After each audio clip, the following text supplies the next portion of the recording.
Hello naturalists, Miss Lauren here, and today we're going to talk about fire.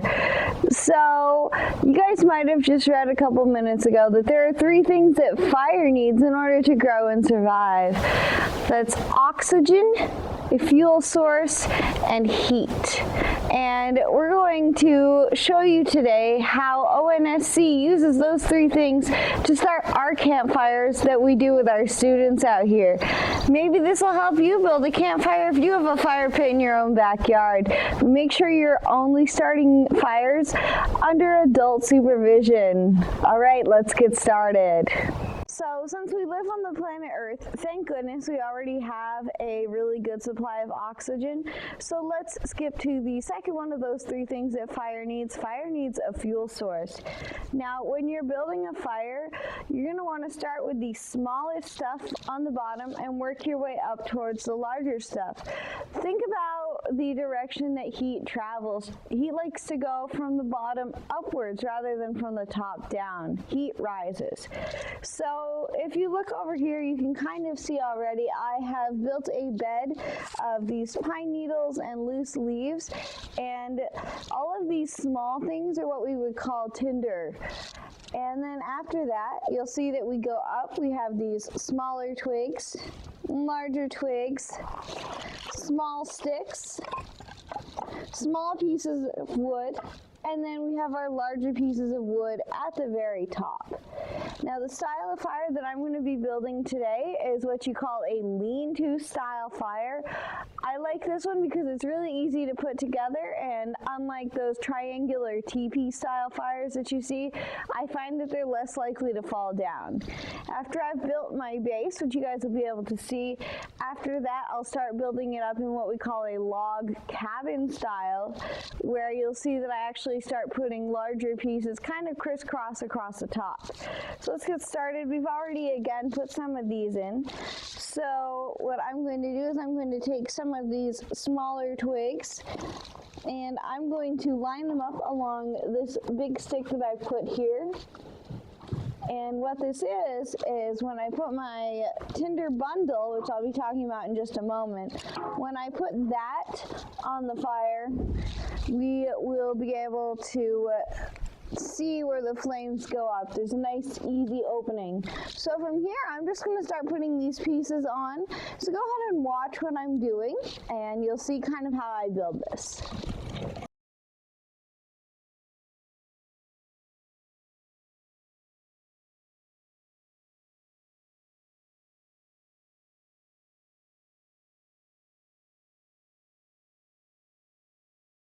So you guys might have noticed that I was building in that kind of crisscross pattern. And what I have at this end right here is I have a nice opening, which I can just slide my fire into once I get it started. Now there's one more piece that we need for this, and that is heat. And so for starters, I just want to show you guys what we're going to be igniting, what our ignition point is going to be. And what I have here is I have this Tinder Bundle. This is some bark from an eastern red cedar tree. And what you do is you tear it up and you make it as small as possible, and all of these little tiny fibers are going to light up really easily. So you tear that up, you kind of roll it up into a ball, and you make this bird's nest shape. And in the very middle, you can see this piece of black cloth. This is something called Char Cloth, and it's just a piece of an old cotton t-shirt that we left in the embers of a dying fire and have basically turned into charcoal. And when I'm getting my fire started, I'm going to be aiming for this piece of cloth. So we have our Tinder Bundle right here, and for our actual spark today, I'm going to be attempting to light up this fire with a piece of chert, which those of you guys that live in the Ozarks might recognize, and a steel striker. And when you hit them together, you get sparks. So watch carefully as I try and get a spark to land on this piece of char cloth. Ooh, I've already got one. Now this is the time when you need to add more oxygen. So I'm going to blow on it gently and carefully in order to make that heat spread throughout my entire Tinder Bundle.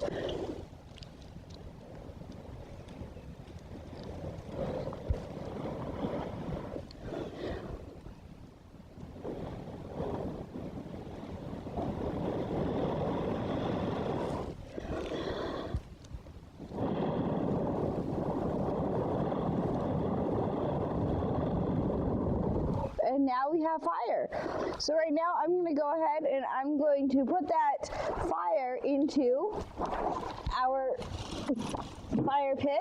I'm going to kind of push it in a little bit with a stick.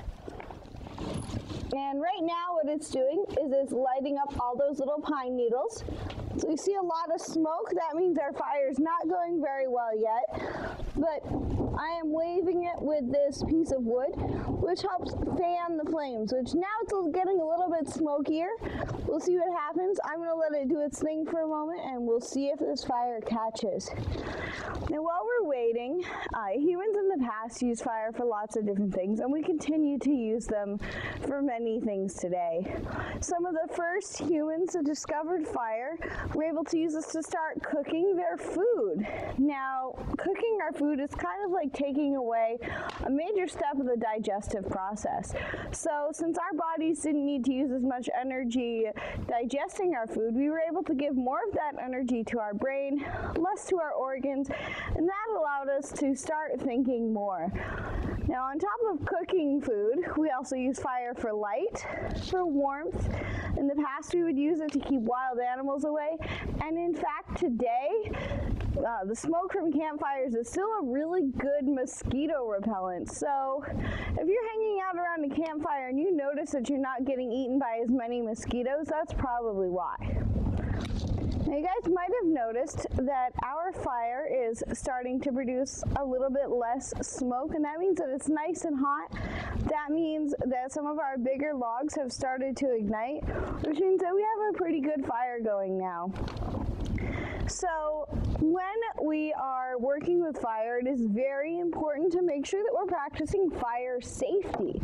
And one of the biggest ways we can do that is by making sure that we have water ready to put out our fire. Because even though fire is a natural process and it does help a lot of ecosystems, man-made fires can cause a lot more damage, especially since they're not naturally occurring. So I'm going to let this fire burn down for a little bit, and then I'm going to put it out. But I hope you guys have enjoyed learning a little bit about fire today. Go ahead and chime in with some of the uses that you like to use fire for at home, or some of the other things that we didn't mention. We'd love to hear from you guys, and we will see you guys again soon. Thanks for stopping in, and happy exploring.